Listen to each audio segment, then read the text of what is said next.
Yo lamento mucho todo este relajo. Creo que hay mucha ignorancia y una dosis de manipulación periodística muy grande.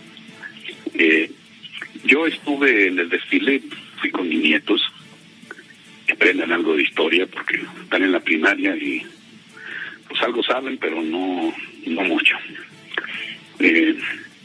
Tanto el general secretario como el otro general que encabezó el desfile y que dio el parte de cuánta gente desfiló y si hubo accidentes y todo esto, los dos se referían al presidente López Obrador como el comandante supremo de las Fuerzas Armadas Mexicanas. Pues ahí de arranque, pues el jefe del ejército es el presidente, ¿no? El general secretario aceptó trabajar precisamente como funcionario de un gobierno encabezado por Andrés Manuel López Obrador, que tiene un mandato muy claro, que reside en las urnas. Muchos millones de mexicanos y mexicanas votaron por él, por su proyecto. No engañó a nadie, dijo lo que iba a hacer y lo está haciendo. Puede gustarle a algunos y a otros no, pero la gente votó por eso. Y el general Sandoval aceptó, como el almirante Ojeda aceptó también trabajar en este gobierno. Son empleados del gobierno de un grandísimo nivel y con una enorme relevancia porque son militares. Pero podía ser secretario de la Defensa un ingeniero o un ama de casa. La Constitución no lo prohíbe, hasta donde yo sé. En muchos lugares son mujeres civiles las secretarias de la Defensa y funciona. Aquí la tradición es que no. Rafael, ¿cómo te va? Muy buenas tardes. Muy buenas tardes, Pepe. Mucho gusto en saludarte. Me perdonarás que traigo esta voz un poco así como cavernosa, pero pues el aire y el frío y todo lo demás. Bueno, Pepe, yo creo que este discurso del señor general secretario nos coloca, no por primera vez, ante una declaración de esa misma categoría. Yo recuerdo que en otra ceremonia del Día del Ejército, el general secretario también externó el respaldo de las Fuerzas Armadas a la obra de construcción nacional que ha emprendido el presidente de la República. Creo que no es la primera vez que lo dice, quizás fue la primera vez que lo dijo en los tonos que llamaron tanto la atención en esta ocasión del 20 de noviembre. Sin embargo, y no por tratarse de una reiterada oferta de respaldo y lealtad al presidente, debemos olvidar algunas cosas que son importantes. Yo no creo que la lealtad de las Fuerzas Armadas sea únicamente a su comandante supremo. Nadie le quita al presidente de la República lo que la Constitución le otorga.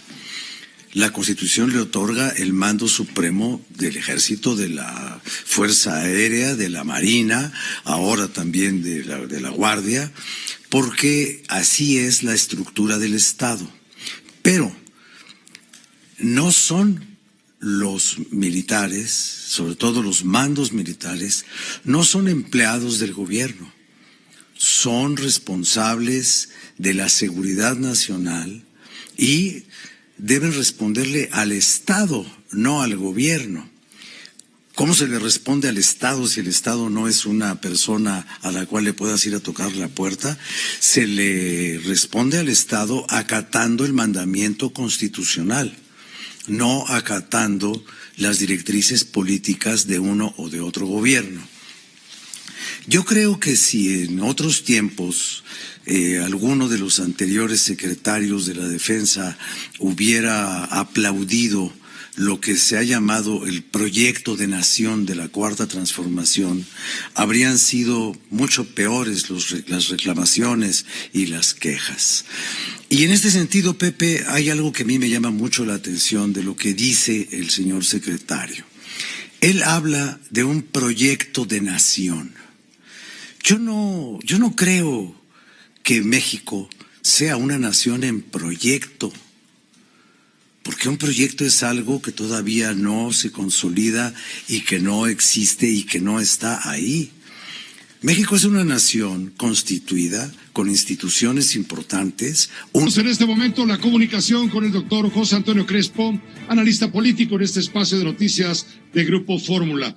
Hoy se publica en el Financial Times de Londres un comentario de un periodista, de la periodista Christine Murray, en donde este diario considera que en la lucha contra la corrupción, la lucha la considera Financial Times como una estrategia influenciada por la política y con poco que mostrar, que el presidente López Obrador tiene poco que presumir en este combate a la corrupción, es lo que dice Financial Times. ¿Qué te parece, José Antonio Crespo? ¿Cómo te va? Muy buenas noches. ¿Qué tal, Pepe? Pues efectivamente, mira, la prensa internacional no se engaña tan fácilmente como lo hacen muchos mexicanos. Entonces López Obrador ha manejado el asunto de la corrupción y la impunidad desde hace años, desde su larga campaña. Era uno de los temas fundamentales. Él ha dicho y ha insistido, incluso en foros internacionales como los recientes, que el problema de México, y no solo de México, sino del mundo, pero en particular de nuestro país, es la corrupción, por lo cual, y que prevaleció desde luego la corrupción en la época neoliberal. Por cierto, la corrupción viene desde hace mucho tiempo, desde antes que el neoliberalismo, pero a él le gusta asociar la corrupción con el neoliberalismo.